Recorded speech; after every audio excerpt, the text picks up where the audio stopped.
Did you draw the short straw among the librarians to be on the show? I did, kind of. um, I'm like, look, if anyone else wants to do this, totally fine. We can do it together if you feel comfortable doing it with a second person. If you're just not into it, I'll do it. It's fine. And they're like, we're off the hook, essentially. I really appreciate you being here. Do you have much podcasting experience? I have zero, only listening podcast experience. Okay, well that is experience. You're familiar with the medium a little bit. Do you? How long have you been listening to podcasts? Are you? I think it's been a while, maybe 6-7 years tops. Not more than that, 5 to 7. 5 to 7 years. Yeah. I listened.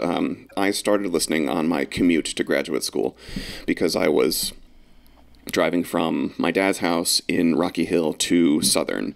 And so I had 45 minutes. And so after my NPR phase, I was like, well, there are these shows that I can choose to listen to, like whenever I want, as opposed to just listening to whatever's available. So are there any unmissable podcasts for you that you listen to like weekly? Well, one of them is my recommendation. Okay, well, let's not spoil that. Okay. We can put that at the end. But I like 20,000 Hertz. Criminal I liked, but the earlier episodes were better, I thought.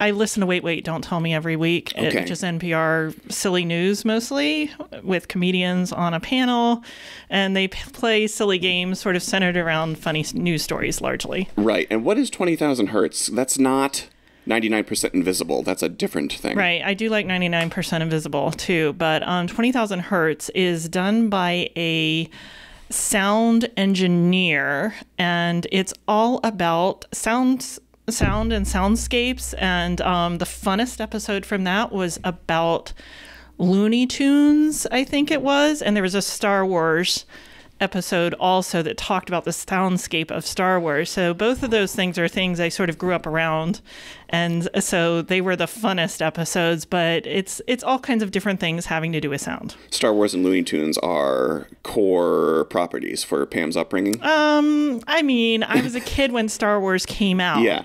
I was not went to see it 50 times or anything like that, but Looney Tunes was every Saturday morning. I even through college, for the most part, because it was Saturday morning, Bugs Bunny and all the gang. And, Looney Tunes is really interesting if you watch it as an adult because there's all this classical music in it. There's amazing music and compositions and things like that. So plus I don't remember. It's been years actually since I listened to that particular episode, but there was a lot about the voice actors, I think, turn up in that podcast also. And Mel Blanc did so many characters over his lifetime. Yeah. So it's just sort of fascinating to get an inside look at that. And it's a snippet. Right. I don't have the hugest attention span in the world. So something that's sort of distilled to the most interesting parts is likely to keep my attention more than. Right. That makes sense. We're pretty affectionate in the Marvin household about Looney Tunes because in part of Marvin the Martian. And well, I know. So my dad has like an official, I think it looks official. I think it's like legit Chuck Jones artwork of Duck Dodgers in the 21st and a half, something like that century. But it's like it's a big landscape drawing of the actual Looney Tunes artwork with Marvin the Martian and Daffy, being held at gunpoint. And I think it has like a Chuck Jones signature or something. My dad has it above his desk. So, but yeah, the sound is a great point. And when it comes to Star Wars, I'm a huge Star Wars guy. And we just watched the original 1977 Star Wars at my sister's because it was my nephew's, who just turned 5, his first viewing. Mm-hmm. So this was like a big moment.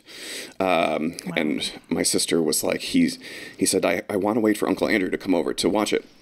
So I was like, oh my God. So we had to, that makes it so much better watching I know. This one. Yes. And, 5 years old, I mean, I give him a lot of credit because we did make it through the entire movie. We did have to take, 4 or 5 or 6 breaks to go play in the back room. Mm-hmm. But we did get through the whole movie. And I don't think the first time my dad showed me Star Wars, I don't think I made it all the way through. I think I got bored Yeah. But the sound is so crucial to Star Wars. It's amazing. Yeah. And like the movie that got special effects the year before that was Logan's Run, which if you've never seen, the difference between Logan's Run, which was not a bad story. And I hope I'm quoting this. I heard it somewhere once upon a time, but I hope that's accurate. But the difference in the special effects from one year to the next that got the Oscar is unbelievable. Mm-hmm. Star Wars is still pretty cool to see now. Yeah. Absolutely. It really held up. I mean, I hadn't seen the original in many years, even though I have the whole thing memorized still. You must have watched it a lot as a kid then, huh? Yeah. I mean, it was great watching it.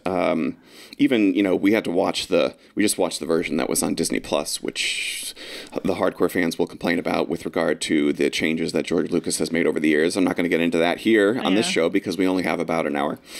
But the sound is so critical. And I remember when the Force Awakens trailer came out, even just like the teaser, which had, the sound of the Millennium Falcon and the sound of the TIE fighters and the sound of the lightsaber, it's just like, it was so thrilling to hear those sound effects again. Yeah. Is that the one that was the first one after the trilogy that came out? That wasn't, was Force it? Awakens is episode 7. So we had the original trilogy back in 77, 80, 83. And then the prequels, which was episode 1, they were episode like 2, in the episode 90s, 3. I think.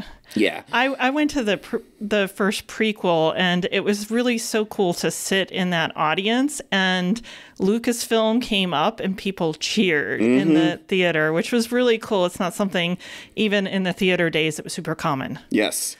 Yeah, I feel like that's so it's so rare now, even just because I feel like theater going has probably still not fully recovered since the pandemic. And there are so few.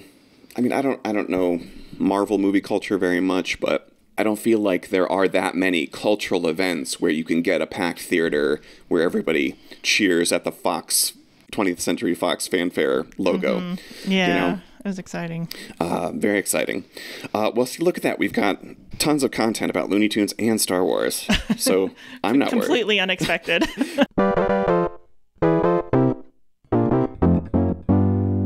Hello, everybody, and welcome back to the Flowdown. This is a podcast featuring conversations with Three Rivers students, faculty, and staff. My name is Andrew Marvin. I teach English at Three Rivers, and my guest today is Pamela Williams. Pam is a librarian, mom, native of Florida, and, despite my best efforts, a resistor of labels. Pam, thanks so much for being on the show today. Glad to be here. Nice to talk to you. You too. I feel like we used to hang out regularly because you often taught the information literacy sessions for my English students. Bunches of them. Yeah, bunches of them. Yes. So it's nice to get to reconnect, since I feel like you, at least for my classes, you've kind of moved into different roles in the library since then. I have. I hide out a lot more than I used to. I sort of used to live at what was a reference desk at the time.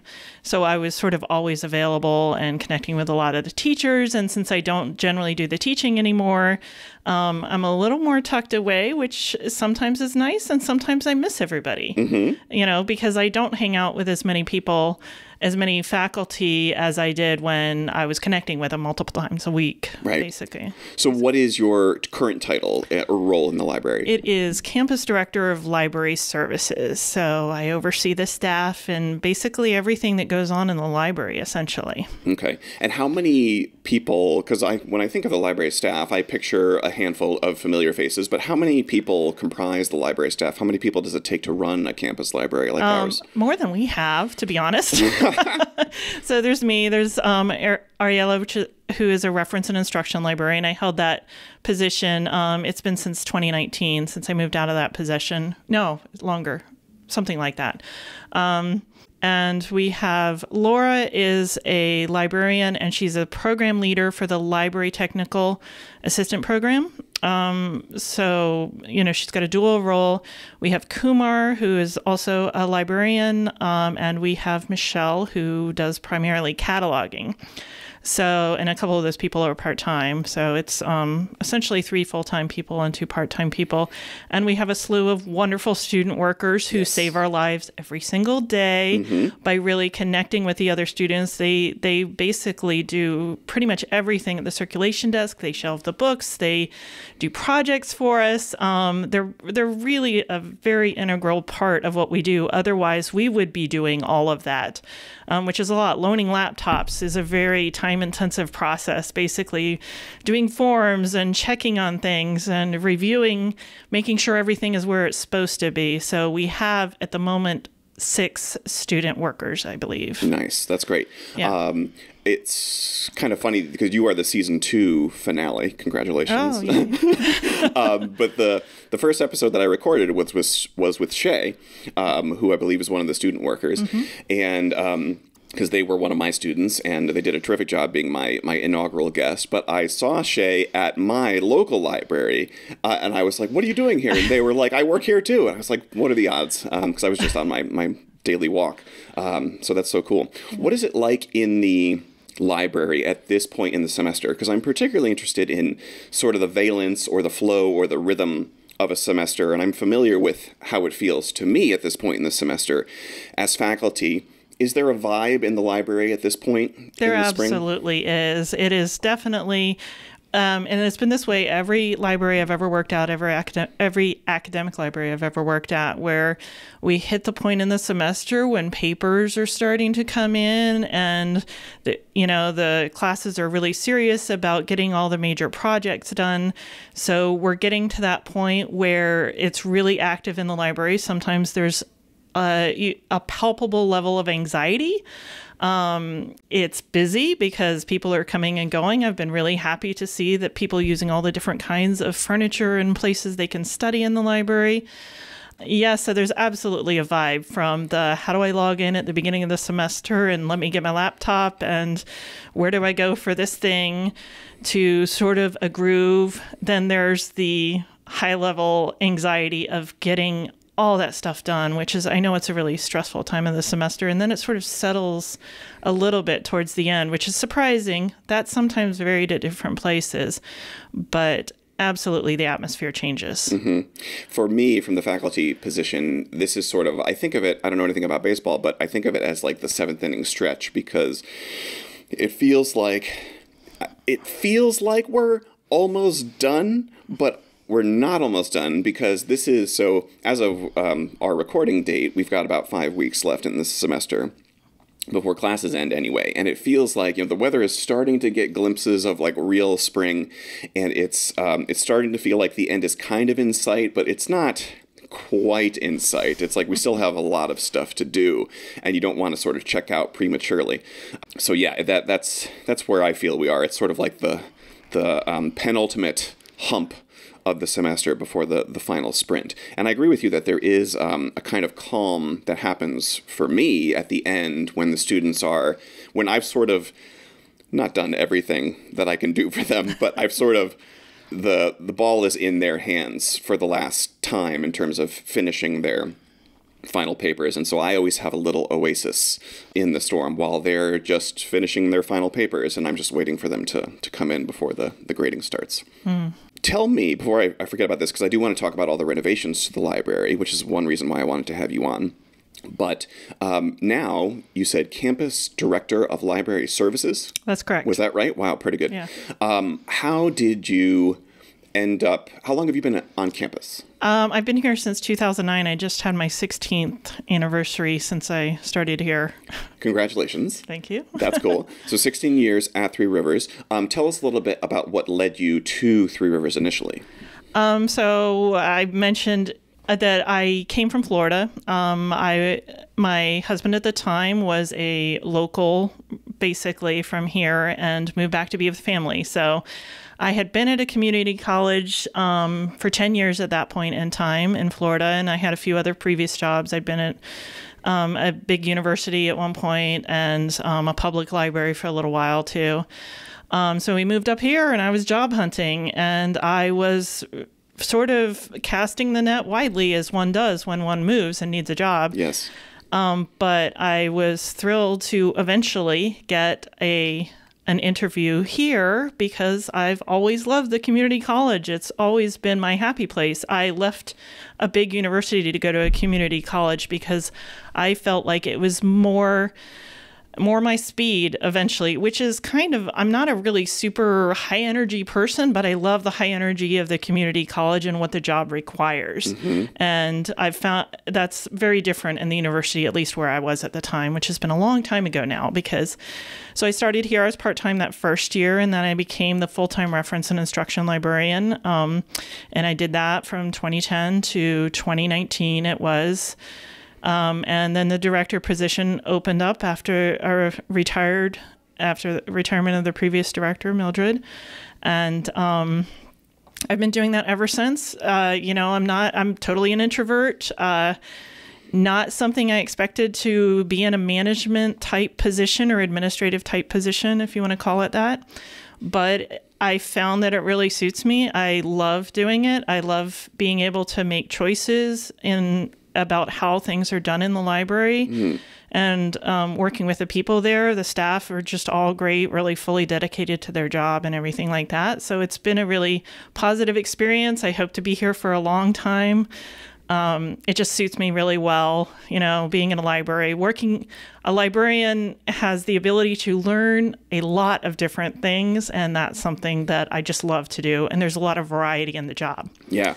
I want to tell one story. Sure. Because I'm always reminded when to many people's surprise, being a reference librarian generally requires having a master's degree.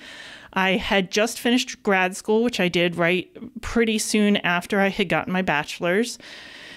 Finished grad school. Temping was very much a thing in those days. And while I was job hunting, I was temping. I was doing data entry at this place through a temp agency. And at some point, they offered me the job permanently. And I said, oh, no, I just got a master's. I'm looking to be a librarian. And the person asked me, who was keying numbers in for 5 hours a day, won't that be boring? It has never been boring. I can promise you. Every librarian has a million stories of some of the strange things or fun things or whatever they've been able to do on their job. Yeah, I would imagine certainly, because I feel like I have a sort of a kindred kind of attraction to working on a college campus, but also as an English professor, obviously I have a kinship to libraries. And I don't think I would describe the library as a boring place, but maybe I would describe it as kind of a peaceful sort of place. But what do you think would surprise people about how maybe unpeaceful being a librarian could be? You deal with people a lot. That's not generally peaceful in most cases.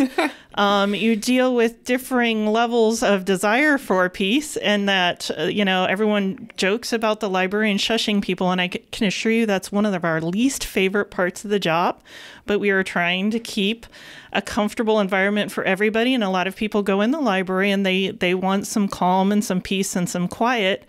And so there is often a disconnect in there. And it varies a lot. If you work in a really busy urban library, you see people all day long and talk to people all day long. It is not quiet sitting in a dusty corner by any stretch of the imagination. And you're dealing with basically people in all walks of life. So, I used to work my first professional job.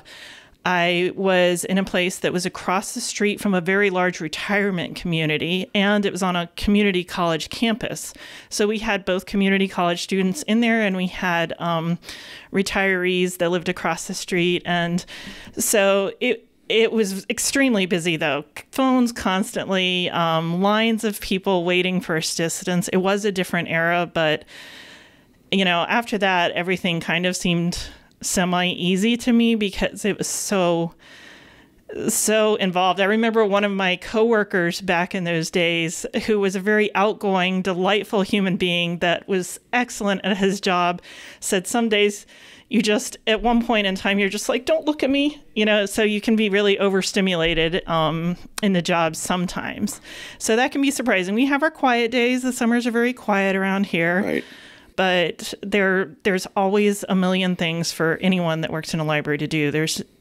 Work is never done. There's always options. Nice. That's cool. See, I wouldn't think of those things because I guess my exposure to the library now was mostly like once or twice a semester bringing my class in for library instruction or things like that. And because I'm privileged enough to have my own office where I can have solitude and privacy to concentrate and things like that, I don't need to leverage the library. Although, like I told Tia last episode, I've done so much really important for me personally work in terms of promotion applications or job applications, in public libraries.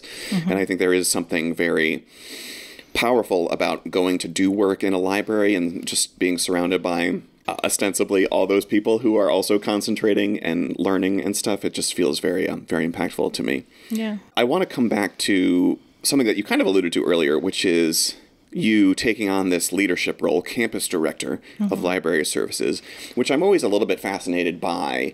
And again, I talked with Tia about it because she had just assumed the role of CFT chair on campus as a fellow introverted person. And I'm just curious about what it's like, because we introverted people do tend to find ourselves perhaps unexpectedly in leadership positions. And I'm sure you could find plenty of articles that say we are well suited to it because of our introversion. But tell me a little bit more about what it's been like or what's been unexpected to be in this leadership sort of administrative role as a person that perhaps doesn't prefer to be in the spotlight. Well, I don't have one good articulate answer for that, so I'm just going to ramble for a bit. It's okay. My question wasn't articulate either, so. No, that's like, so what is it like to be a leader when it's on it? Well, something that's always bothered me that I've never heard articulated, which is only, I don't even know that it's related, but I want to say it, is imposter syndrome is getting a lot of airplay these days. But I have what I feel like might be a minority opinion on that, in that I feel like if you are new in a role and you shouldn't feel like you know what you're doing because you're new in the role. And I feel like it's being labeled in such a way that people might feel they don't deserve to be in that role. So I really think that we all need to think and question how good we're being at what we're doing. And I don't think there should ever be a time where you're not questioning that. So I feel like that label might be overused and might be detrimental when it doesn't need to be. I feel like you should always be striving, and you should not expect to know what you're doing when you're brand new in something. So I know that's only not even really related to what you said, but it's something I've been wanting to get off my chest for a while. And even if maybe everyone disagrees with me, but it is what it is. So, there's that. I have known other people that sort of fell into the director role for libraries, particularly for whatever reason. Some of the stereotypes about librarians do exist. It is very commonly an introverted profession. A lot of librarians grew up loving to read. Introverts often love to read. But I don't have a great answer for that. I have always known my own mind. I was youngest of my family by quite a bit, so I sort of had to go along with things. And I was painfully shy for ages and ages. Me too. And even when people would say, oh, I grew out of that, for years into my adulthood, I didn't grow out of it. And I don't know if you ever really fully grow out of it, really. But I still always sort of knew my own mind, and I have my own opinions, and I will stand firm when I think it matters, when I feel like it matters. I think that's really helpful in a director or, management type position, to just be pretty firm in your opinions. But it's also really important to get the opinions of the people that you're supervising, because as much as I would like to know everything and be good at everything I do, that's impossible. And the people that are on, doing the work, they should at least be heard. And sometimes there are scenarios that they don't really have all the background or context toward that maybe a manager does, that can, go in all different directions. And sometimes you have to just disagree and say it needs to be done this way. But I find that it's been pretty rare when I've just had to say, no, that won't work. But I'm not afraid to say no. No is, being able to say no is a really important skill in life, I think. Yes, 100%. Because otherwise you end up saying yes to everything. And yeah, I know. And I say a lot of times I don't really suffer from people pleasing. That's really helpful if you're a supervisor, because sometimes it's like, well, it just needs to be this way. So I think that might be an unexpectedly useful skill in being a manager, because you're not always going to be popular. That's for sure. Yeah. Definitely. And sometimes you just have to assume that you just walked in on them talking about you. You just have to pretend you didn't notice. Right. Oh, I think that's a great answer. I mean, the bit about imposter syndrome, I'm glad you raised that, because that's a topic that I think has recurred on the show. And I don't think what you said contradicts my understanding of imposter syndrome. I usually think of it as a hyper self-awareness of what you don't know, but also the fear, and perhaps because of that self-awareness, having the fear or the anxiety that other people are going to find out about everything that you don't know, and they will realize that you are in fact an imposter and do not deserve to be here. But I do think that there is a lot of, because one of my favorite, I don't know if it's a Socrates quote or Socrates quoting Plato, but all I know is that I know nothing, is one of my sort of like core tenets. And I think there is a lot of value in being aware of what you don't know, because the people who think they know everything, I think... They get a lot of other people in trouble all the time. And I have to say, I have a lot of respect for when someone just says they don't know. I don't care for people just pretending they know everything. They know the best way to do everything and don't want to hear from anyone else. So I have long respected, especially someone in a position of authority, being able to say, I don't know, or hearing someone else out, basically. Yes. So the library recently underwent some pretty significant renovations, right? It did. Before we talk about what happened or what those renovations include, what about a library causes it to fall into the category of needs updates? Sometimes it's just things are sort of run down. Things have changed over time, the way the library has been used over time. An example of that is there was always a trend, more shelving. We need more room for books and more room for books, and we need a big section for reference books. That's changed in the 16 years that I've been here. Reference has mostly gone online. Books are still valuable. The fear of the demise of the book, I think, was largely overrated, but it has shifted. So I can't speak to the truthfulness, but I heard in passing on a podcast at some point that it's going to become less and less common for publishers to publish paperbacks, but they will still continue to publish hardcover books because, there's a lot of people are really attached to the tactile experience, and it's much easier to get lost in a print book than it is anything online. Maybe an e-reader, you can get away with it, but if you've ever started a book on an e-reader and then you're still reading and you realize it's 440 pages and you're like, I don't think I signed up for that. Mm-hmm. There's just having the item in your hand and being able to really easily page back. I don't think there's any risk of that going away. So that's a piece of it. How students work together in the college has changed over time. I think there's been an increasing focus on collaboration. They study together more frequently. There has been the shift. This is probably mostly before our students' time. At this point in time, there's been a shift to using the computer more and more different ways for classes. And I'm going to correct myself and say there's been a big shift just since the pandemic. So that's not even a long-term thing, but, accessing your classes with a computer and using a laptop instead of a desktop and printing fewer things out.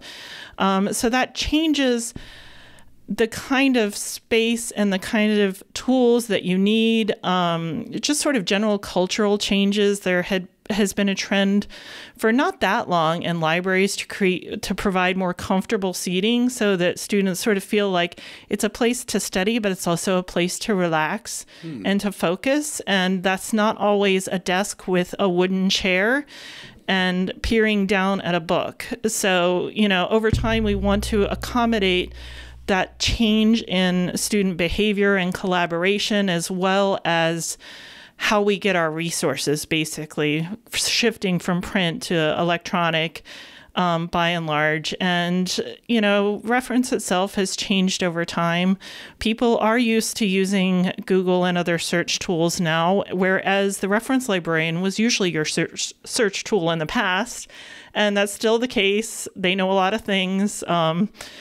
But it's changed. It's changed over time. So, part of renovating is updating to those more current needs. Yeah, I hadn't thought about all of those cultural shifts that you mentioned, but it's so blatant now that you point them out. I have, like you said, the demise of the paperback book is somewhat overrated, and I feel like I have only swung harder into paperback books as a way to combat anxiety, just because it's a single task thing, and like you said, it's distraction free and that kind of stuff. So do you what is your relationship like to books? I don't mean to stereotype, but one would think that a librarian is a lover of books. Is that true for you? Did you always? It is, but it's probably not as strong as people would expect. I certainly grew up reading. I read some classics by choice when I was in college, when I had a better attention span when I was in college, honestly, and young adulthood, pre-kids and everything like that. So I shifted over time. One thing that is a constant in my life is that I love learning about different kinds of things. So my reading interests have tended towards nonfiction in general. Sometimes I sprinkle in a little fiction, but it's been less and less common over my lifetime because, I have my interests that I can't even always explain them sometimes. But I just wanted, while we're on the topic of books themselves, I just wanted to mention one of the things that we did as we were sort of downsizing our collection a little bit, checking condition and things like that as we prepared for the renovation. We saw how sad our literature section was, because those are the books that we never want to discard, right? Because, they never get outdated and things like that. And we were fortunate enough that there was Adventures in Lifelong Learning, longtime member, her family donated money to them, and they wanted the money used in such a way that would remember her. And she was a huge reader, read novels all the time, all kinds of stack of library books, always ready to return or come back and read. And so I was like, I have the perfect thing to do with that money. We need to revitalize our literature section and actually get new books. And I'm telling the story especially because I was so heartened to find that there are still hardback books being published that come beautifully printed with nice paper, especially classics. Very nicely bound. There are some with, gold leaf on the outside. There's The Wizard of Oz has this beautiful drawing on the pages themselves, on the outside of the pages. And I was I was really delighted to see that, having these books that are sort of beautifully printed and bound is so much more inspiring to read, certainly more than a dusty old book that's falling apart. Yes. So it was going back to sort of the traditional part of librarianship, because I've been a librarian for 30 years now, so I've been around a minute, and sort of remembering just how wonderful it is to hold those really works of art and literature in your hands. Yes, there is something sacred about them. I'm so excited to hear about the revitalized literature section. I'm going to have to come check that out because we have made an effort in the past few years to try to consume more of the classics. We just finished Middlemarch Madness, which is an online reading event where you read George Eliot's 1870-something novel, Middlemarch, a few chapters a day between March 1st and April 15th. So we just finished that. It's like 850 pages, not to brag. But it was amazing. It was great. It's so good. But famously, I was very rebellious in high school about not doing the reading. And I'm putting this on record. I might have to cut this out. But I was very rebellious about who cares? This doesn't matter. This is boring. I'm not going to read it, whatever. And my I will never forget that my senior year English teacher wrote in my yearbook, best of luck, blah, blah, blah. I hope someday you will go back and read some of the things that we read this year. And I did, Mr. Sanflone. So I am trying to do that, and I'm sorry I was a jerk in high school. But as you were talking about the classics and your sort of tendency toward nonfiction, I tend toward fiction, and again, trying to consume more of the classics. And I don't think of myself as, I don't know, I am I am a little bit hesitant about trying new things. I like learning new things, I think. But I do trend toward the classics and trend toward fiction, not because I don't like learning about new things, but I always parrot Harold Bloom's quote that we read because we cannot know enough people. And that's really the value of fiction to me. Like, Middlemarch is all about several intertwining provincial lives in England in the first half of the 19th century. And you just learn about these characters as if they're real people, and you get a sense of their interiority, and it just helps you understand human experiences that are different from your own, which I feel like is a kind of learning new things. Not quite the same as learning new things when you read nonfiction, but it feels like, I don't know, there's some overlap in that Venn diagram. Yeah, I mean, to be fair, I say nonfiction, but I'm also including in there essays. I like essays in general, just sort of examining their internal lives, nothing too heavy. I mean, this is my spare time. I like it to be fun. And I'm also including memoirs sometimes. They're surprisingly good. There's a lot of lousy ones out there, but for some reason, I've been drawn to a number of memoirs, even though I don't think I read memoirs. Oh, look, I'm reading another one. How did that happen? I don't even know. So I figure neither one nor the other is better nor worse. It's just everyone is entitled to their interests and where they find themselves enlightened or, heartened by whatever it is they're reading or doing with their time. Yes. I think it's all an effort to try to figure it out, with it being some aspect of the human experience. Do you have any... I read a lot of essays, but I don't read many essayists. Do you have a favorite essayist? Somebody whose essays you always click with? Usually, well, I mean, it's humorous. I like David Sedaris. Mm-hmm. I especially like listening to him. So if I haven't really read his fiction. I think he did a work of fiction not too long ago, but I often will take in audiobooks, but I'm very picky about the narrator. But in some cases, I think the audiobook is read better than reading the book, especially if it's an author reading their own work and they're talented at narrating. But I mean, that's just me. My commute is not very long, but it is worth 20 minutes of catching a little bit of an audiobook. So I'm always glad when I find something that I want to listen to. And I am not shy about giving up on something if it doesn't interest me in one way or the other. So yeah. That's the main one that comes to mind. But I've read a few others here and there, but their names don't leap to my mind. Gotcha. I think you have to be willing to drop things that are not grabbing you. Because, again, I was thinking on the way in this morning, there's no way I'm going to be able to read even 2% of the things that I would like to read in my lifetime. I don't know if I necessarily want to go down this path, but whenever somebody mentions audiobooks, I always get a little bit conflicted because I am a little bit torn about audiobooks. I think it is a perfectly valid way to consume a book, but I don't mean to be condescending, but I feel like I'm hesitant to describe it as reading because I feel like you're sort of, and I have consumed audiobooks and I have consumed the audiobook versions of books that I have read in paperback, and I like an audiobook as a new way to experience a book that I'm rereading. Mm-hmm. I've read Blood Meridian I think twice myself, and I've listened to Richard Poe's narration of it while reading along with the text. And I feel like that is a good way to consume something. But it just feels a little bit more, I don't mean passive in a negative way, but it just feels a little bit more like somebody is talking at you and your attention.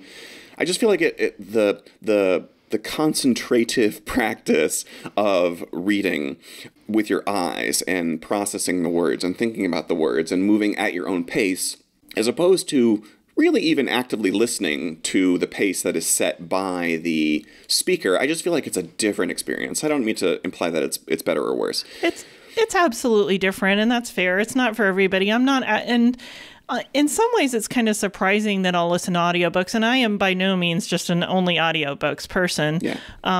But I get that it's a very different experience. Traditionally, I always found I'm not really an auditory learner so well. I have to concentrate harder when I'm listening to something, and I find it easier to read something. Mm-hmm. So very helpful when there's notes if I have to really understand what's being said out loud. But it's just personal preference. There was a book I read. It was a memoir. It was called The Prince of Los Cocuyos, which was the child of Cuban immigrants growing up in Miami. And he was just like, it turned out he was only like 2 years older than me. He grew up just 45 minutes from me. And it was a very similar and very different childhood all at the same time. But anyways, I read the book. I loved the book. I found it so insightful. And he's a poet. He's a well-known poet as well, the author. And I liked it so much, I wanted to listen to it, even though he didn't read it. And I was disappointed. I much preferred the print, which is kind of unusual.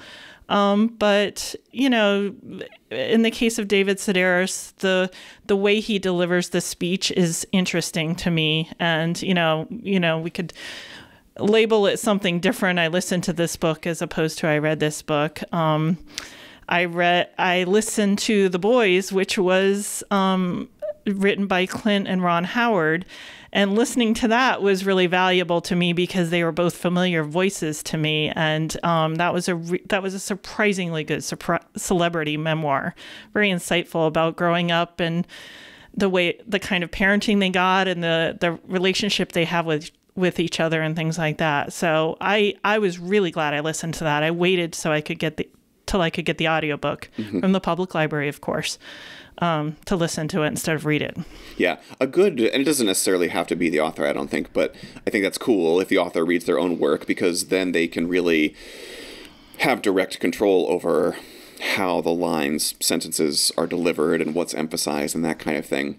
But a good audiobook narration makes all the difference. I know the Harry Potter, I forget who it is, but some of the Harry Potter audiobooks I know are really popular. I'm still more than halfway through Andy Serkis's narration of the Silmarillion, which is a Lord of the Rings adjacent thing. Okay. And he's terrific. He plays Gollum in the movies, and he's just a terrific audio presence. I want to make sure you have an opportunity to promote everything that's new and exciting in the library since the renovations. So I know you mentioned that the literature section has been revitalized. What else would students who haven't been in the library in a while notice about what's new? Well, the furniture is almost all new. Much of the furniture is new. We added a couple study rooms, made some staff areas with some other staff offices.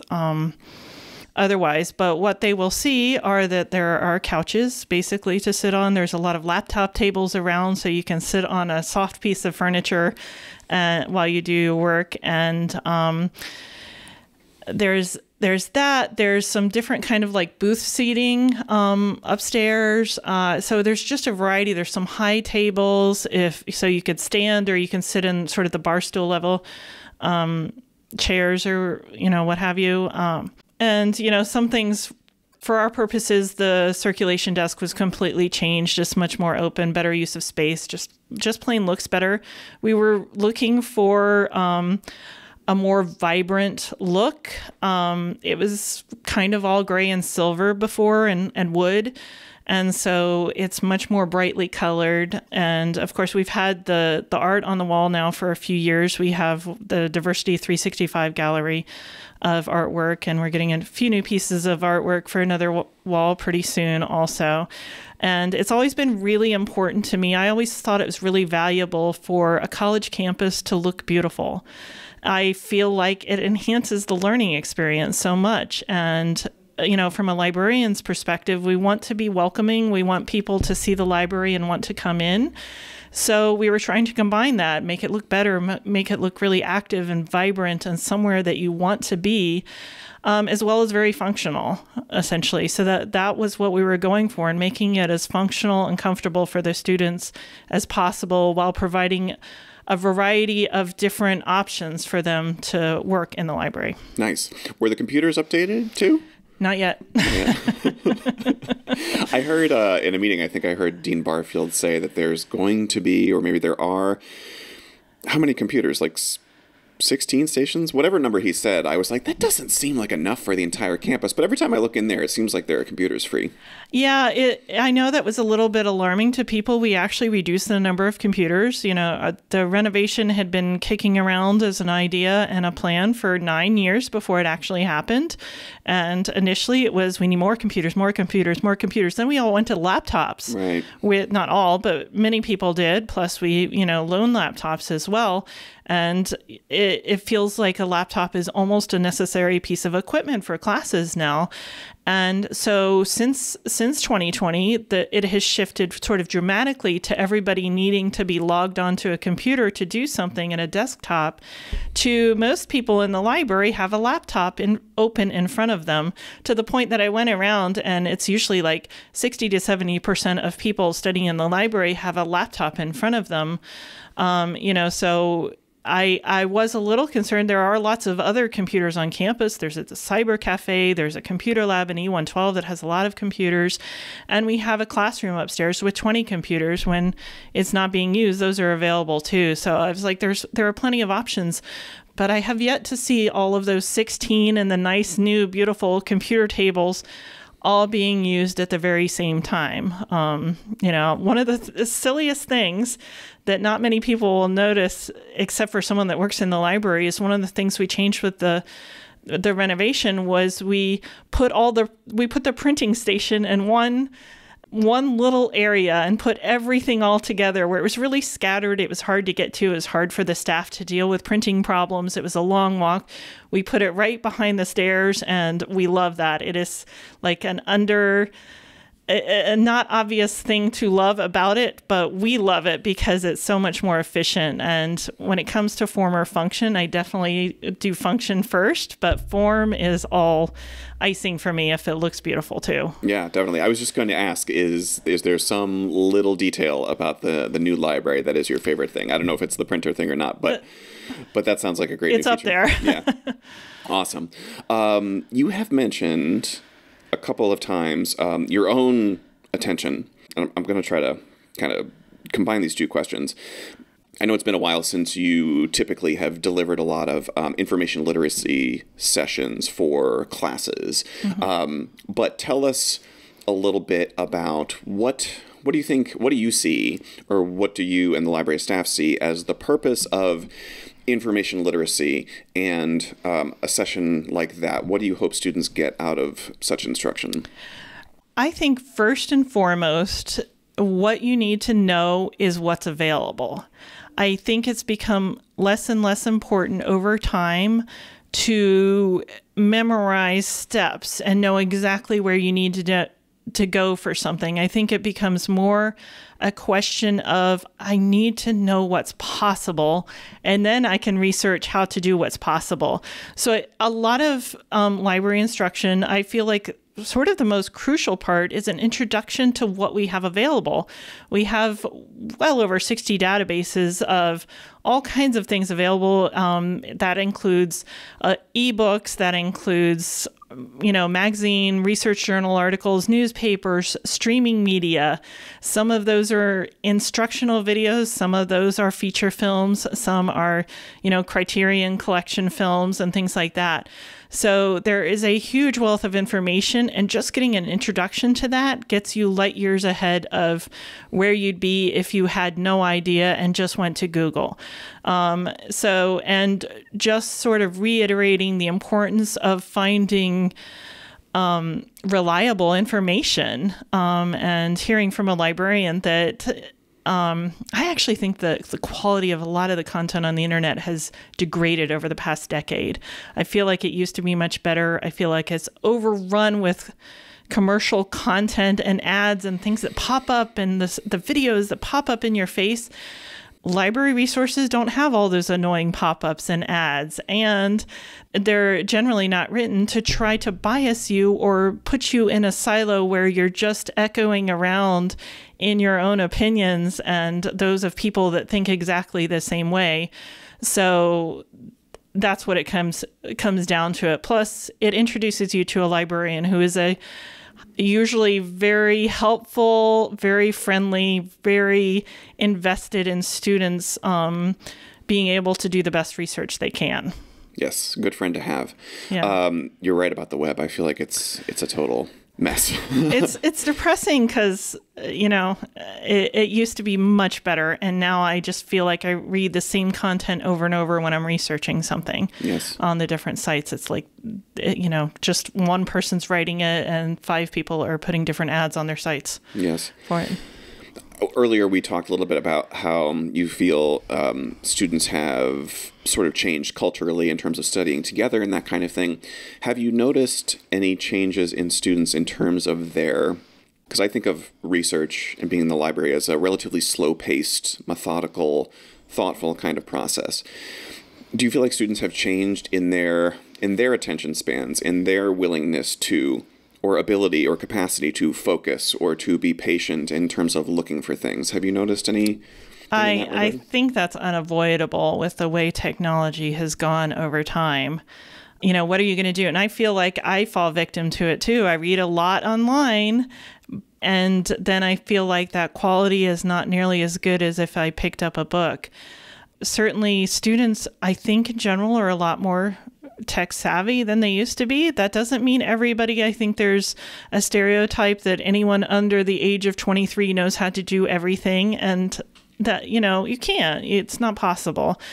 So it's a real challenge to find the right information. I do think attention spans have changed. I don't think it's just a young person thing. I think it applies to anyone that's consuming media online now. And I'm not saying that's a bad thing, but I'm saying it's something that we have to figure out as a culture, how to optimize our knowledge gathering, basically.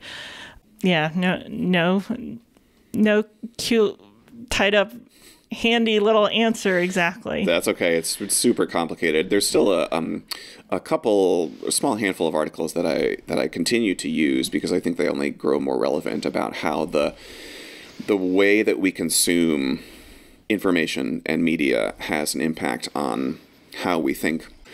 And because we are sort of conditioned to, there's always another post, there's always another TikTok, there's always another headline, there's always another thing. And as soon as you're bored with one thing, you can immediately find something new and novel. I think it does weaken the muscle of being able to concentrate on something difficult for a prolonged period of time. I totally agree. One of the things that drove me crazy while we were working from home was all the different notifications I was getting all the time. And one by one, it's like, I'm turning them off on my phone. I'm turning off this kind of notification. I am only getting emails pushed once a day or something like that for personal email, one after another. And I think that's really still shaking out because, companies want to distract people to their content, and it's easy to be distracted. And it's a real challenge to figure out how to navigate that. It's very tempting to I just want to throw it all away, and we can't really do that anymore. We almost have to engage with technology in order to function efficiently in our society. But it's a real challenge to figure out how to not lose the ability to focus. Yes. Among all that. Yeah. AI looms so heavily over me as an English professor in particular. How has AI infiltrated library life? It's concerning. I wish I could say I was the authority on all that. I think there's a lot of learning about what it can do. Part of it is learning how to utilize it as best as possible, because ultimately it's another tool and it's going to be out there. So we should learn how to use the tools that are available to us. We should be aware of their shortcomings and the risks that are that go along with this. Is this, and libraries have always been a place where you get information and knowledge, and this is becoming another place to find out information and knowledge, and how much of it is good and how much of it is completely unreliable. And also it distills things. I think this really isn't necessarily to libraries, but it seems, how can it avoid becoming very generic if people are using AI all the time? And, when it comes to writing, then you're losing the color, and you probably have so many more better words for this than I do. But, the voice that puts the words on the paper, at least right now, I don't like the AI voices I've seen. I think it can have some use in certain places, and I fully admit to being completely unknowledgeable about exactly where this is going to land. I think it's way too early in its booming into popular culture at this point in time to really have any idea where it's going to land. But I think that's maybe one of the most concerning things, is losing, maybe not the most. It's one of the things that concern me anyways, about losing individual voices. Yes, I'm so glad you bring up the word voice, because I think it's important for not just increasingly grumpy Mr. Marvin to bring these things up. But yeah, I mean, the way I understand it is that a large language model is going to give you the most likely next word, the most likely next sentence, the most likely next paragraph, based on having consumed the entirety, effectively, of the internet. And so, yeah, it is going to give you, what did I say? I just updated my cover letter assignment instructions in my technical writing class. That, sure, will it give you a grammatically correct cover letter? Absolutely. But it's also probably going to, unless you are very diligent in terms of how you use it to help you as a tool, hopefully, but it also, if you don't do that, it greatly increases the risk that you're going to have a grammatically correct yet utterly generic, bland, soulless document. And why would you surrender that? Your voice, which is the one thing, it's like your fingerprint. It's the one thing that you have that nobody else has. Yeah. And sometimes having served on search committees, you read a letter and you're like, oh, that sounds good. Wait, I read it again. There's no actual content in it. I've definitely come across that, and I find that depressing. Yes. When it just sounds like a lot of catchphrases and things that are repeated over and over, but doesn't actually have a meaningful narrative or any substance behind it. So will that improve over time? I don't know. Probably, but it all depends on how the person's using it too. So yeah, that's exactly it. It's the substance. I stared at a literature paper for 45 minutes last night, just being like, there's no way. I mean, this, again, it's grammatically correct. The ideas themselves are even pretty good, but it's just the tone, like coming back to the voice, like you said, either it's just sweepingly grandiose and just like buzzwords and turns of phrase and just repetitive sentence rhythms and identical paragraph structures. And it's just, there's no actual human student that sounds like this. And is it grammatically correct? Is it better than what some of our developing writers and readers and thinkers could come up with on their own? I mean, I know it's really easy to think that way, because whatever it gives me, it's going to be better than what I could do, because otherwise English is not my best subject, and that kind of thing. Yeah. But to your point, I do think it's only going to get better. And with that paper last night, I was like, I don't know, maybe this is what an AI paper in the hands of a talented student looks like, which is kind of scary. But I think that, because there are plenty of AI papers that I've graded that get bad grades, because if you just say, give me this, and you don't know how to prompt engineer, and you don't know how to wrangle it to suit what you want and what you need to meet the course outcomes, etc., the paper's going to get a bad grade, or at least I'm going to give it a bad grade, because the AI has not been in my class for 10 weeks and has not been receiving my instruction for 10 weeks. But I do think eventually it's going to get better, and so I think we have to rely not on the expectation that AI-generated writing is always going to be quote-unquote bad, whatever that might be.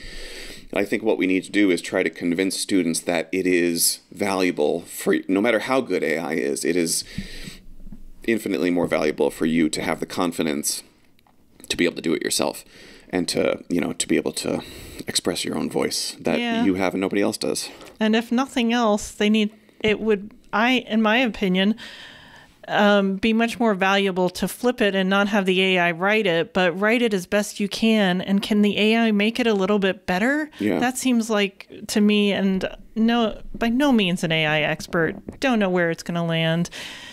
I need to devote much more time to learning how to use it and what's possible and everything like that. But but I definitely don't love reading the generated cover letters from AI. Just, it's painful. Yeah, it's so, there's just so many infinite gradations about how to use it as a collaborator or as a way to shirk your academic responsibilities and just everything in between. It's a heck of an existential crisis. It certainly is. It certainly is.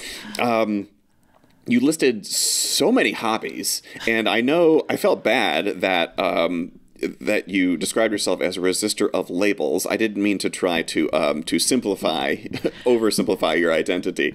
But I think if you turn any one of these hobbies into a noun, that's really all I was getting at. Specifically, I'm interested in your vintage sewing machines. This is something that you said you restore those. I have quite a few. I learned to sew as a kid. My mom sewed. My grandmother sewed. I sewed a lot when I was 20-something, had kids, stopped. The mask thing made me dig out the sewing machine I still had, and it took me a while, and then I sort of rediscovered the love for it and the love for making it. And I sort of missed the machine I had for years, which had been my mom's, was a pink cast iron Atlas sewing machine, weighs upwards of 40 pounds, well over 40 pounds, just an absolute beast of a piece of machinery, basically. And I sort of missed that. And I think a lot of people were downsizing at the time. And so I wanted to look for something similar, which led me to talk to someone that restores them. Oh, it's so great. These things that are 60, 80 years old, still working perfectly. And this is a great use of social media. There are all kinds of videos out there about how to do the most specific things to bring these machines back to life. So I sort of fell down that rabbit hole, and, you could pick up sewing machines really, really cheaply because, they're, in many cases, they're just sitting in someone's closet or basement or attic for years, basically. But it's such a shame to throw them away because they're still fully functional. And there's something, I look at a computer a lot of the day. I move around too, but, I like to do non-computer things when I'm home. I like to fully change gears, and doing something tactile is very appealing to me. It's very rewarding to see something.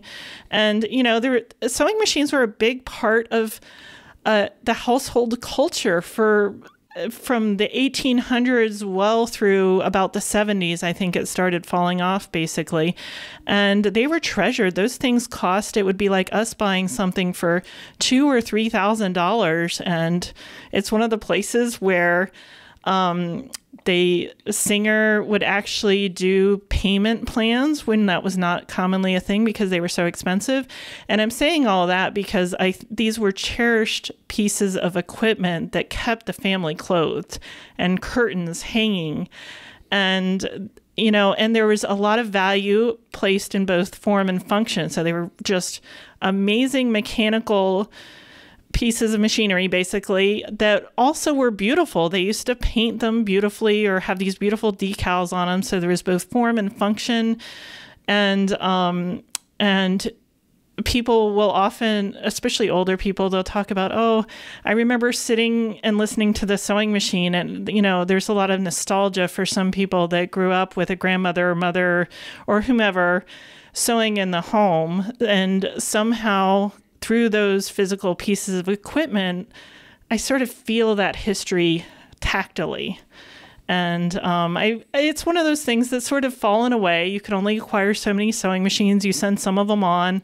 And then I just sort of get interested in something else for a while, but taking something that one came with a bucket of parts. And I thought, well, I'll try it. And I managed to get it back together. About 1/3 of the parts were not on the machine. And I got it back together. And eventually, it took me weeks, I think, of my spare time. I got it to work again. And that's really rewarding. Yes, no doubt about it. As an appreciator of nice things, that really speaks to me. Do they not make sewing machines like they used to? Oh, they don't make sewing machines like they used to. There are plastic parts. I mean, I have one of my favorites is a 1910 treadle. It works perfectly.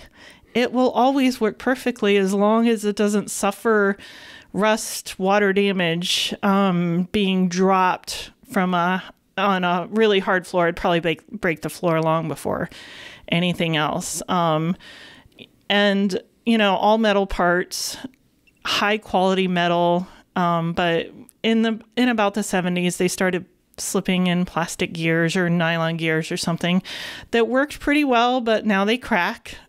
But, you know, I've got a 115-year-old sewing machine still sewing as good as the day it was bought, I'm sure.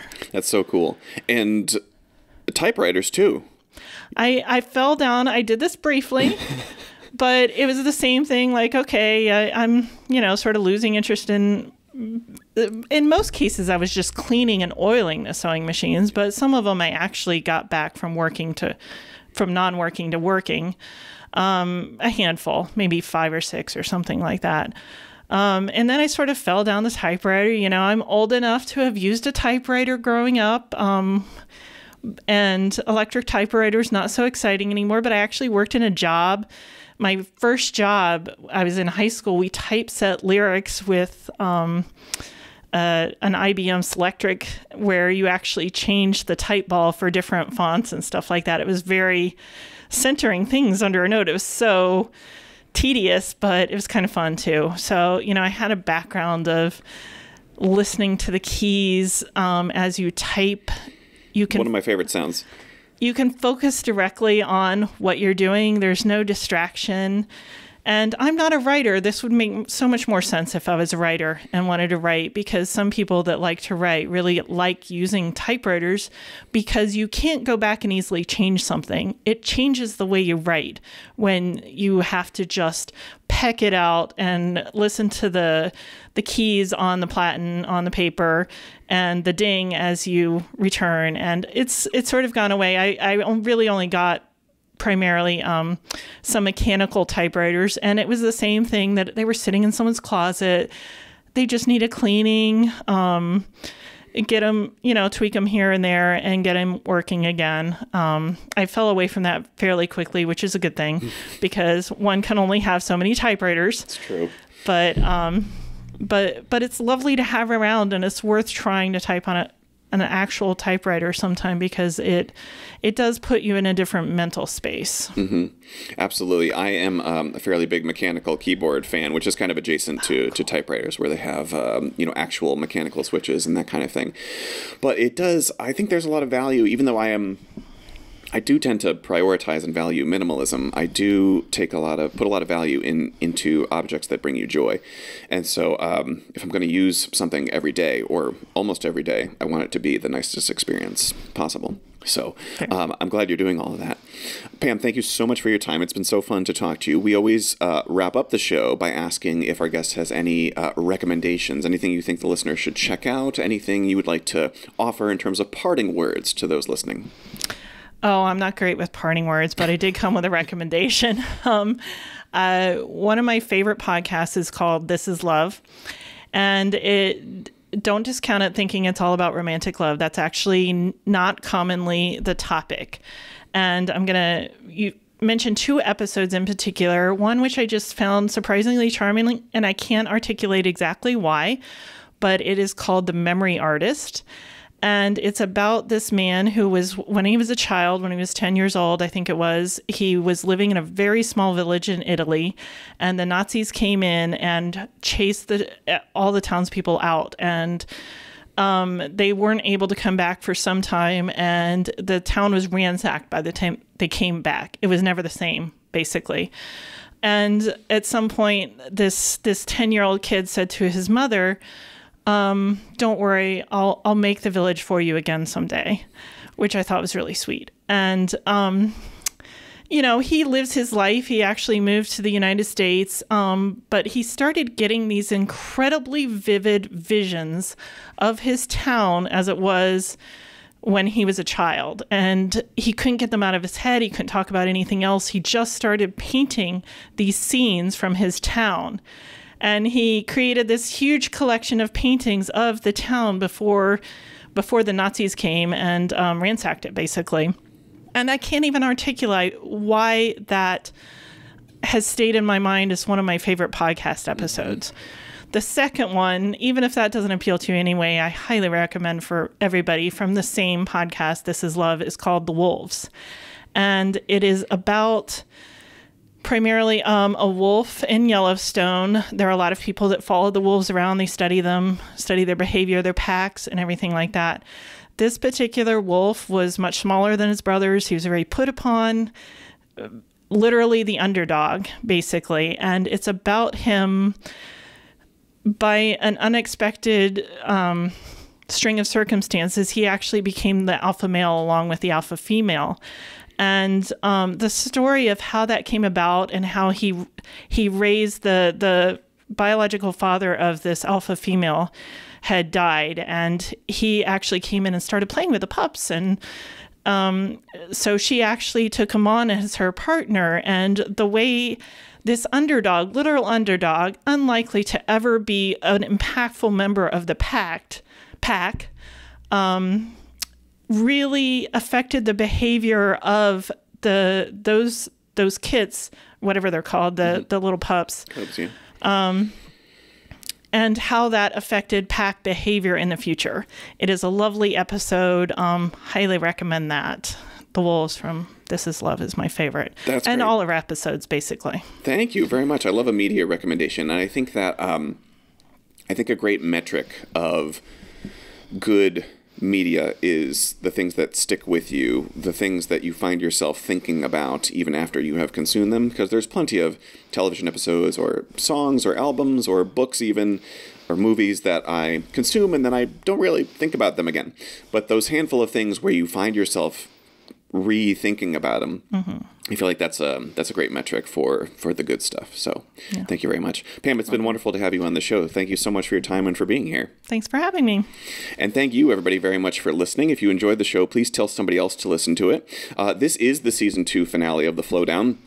I am going to be on sabbatical at some point in the next academic year. Will there be Flowdown episodes while I'm away? We will find out, but stay tuned because the Flowdown will return in some form or fashion. So thank you, everybody, very much for listening, and until next time, goodbye.